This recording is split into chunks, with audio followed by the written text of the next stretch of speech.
Craft brewers in North Carolina are trying to change a state law that forces them to work with an outside distributor once they've grown beyond a certain size. One person who's taken an interest in this issue is Chris Koopman. He is a senior research fellow at the Mercatus Center at George Mason University. Thanks for joining us. Thank you so much for having me on again. Why is this something that the Mercatus Center is interested in? Yeah, so I think why is this something that I'm interested in? I think it's a great example of a couple of things. I think it's a great example of the way that entrepreneurs can create amazing products. You look over the last 10, 15 years and you see the boom in craft brewing across the country, and you see people who are trying new things and they're experimenting, and you see someone who takes an idea and turns it into a business. So you have people who go from home brewing to micro brewing to craft brewing, and they're turning hobbies into careers. I think it's just a great example of the entrepreneurial spirit and the way that people can be extremely creative and create products, quite frankly, that consumers love, as you can tell.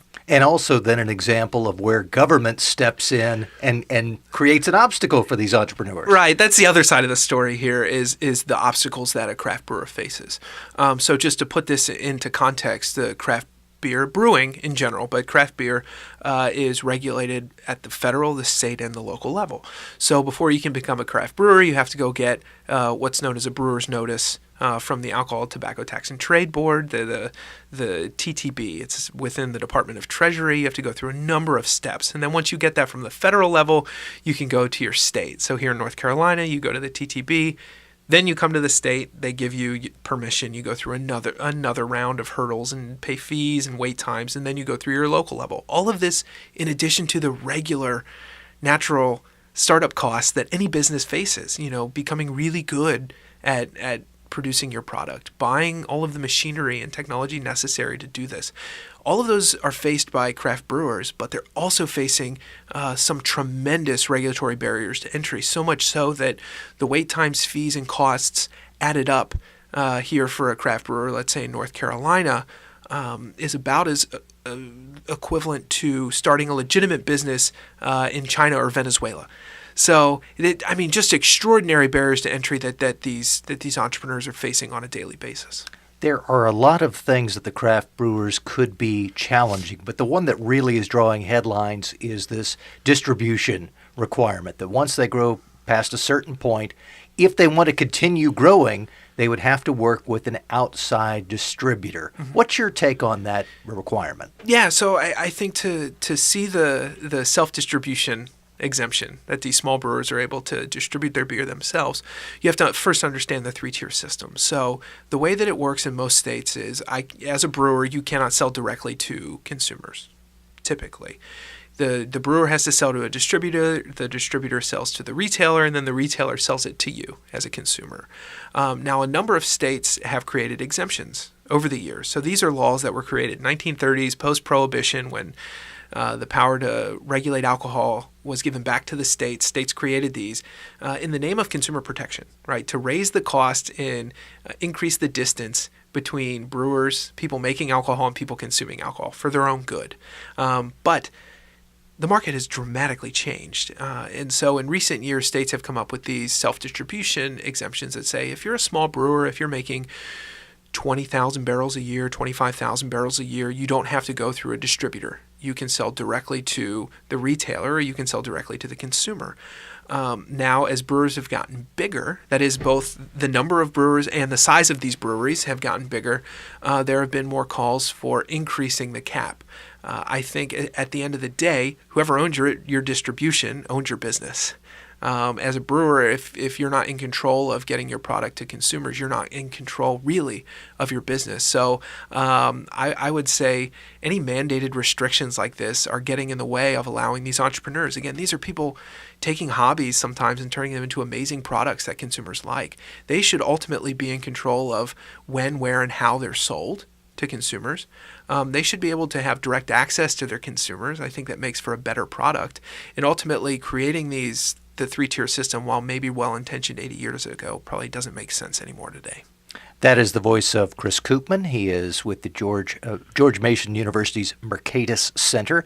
And you mentioned that this is something that's not unique to North Carolina, but how does North Carolina's cap stack up with others across the country? Is ours particularly egregious, or is it unfortunately right in the mainstream? Yeah, it's just about mainstream. I think North Carolina is pretty average when it comes to the self-distribution. I think North Carolina's a little better than some states, but again, there are other states that are doing it better. But again, even the things that North Carolina is getting right, it's still a far cry from just opening up the market and allowing these craft brewers to experiment, produce, and distribute their beer to people who want it. Based on where things stand now and what the craft brewers are looking for, if they get the lifting of this cap and can grow more without having to work with the distributor, what could be some of the positive benefits we'd see economically?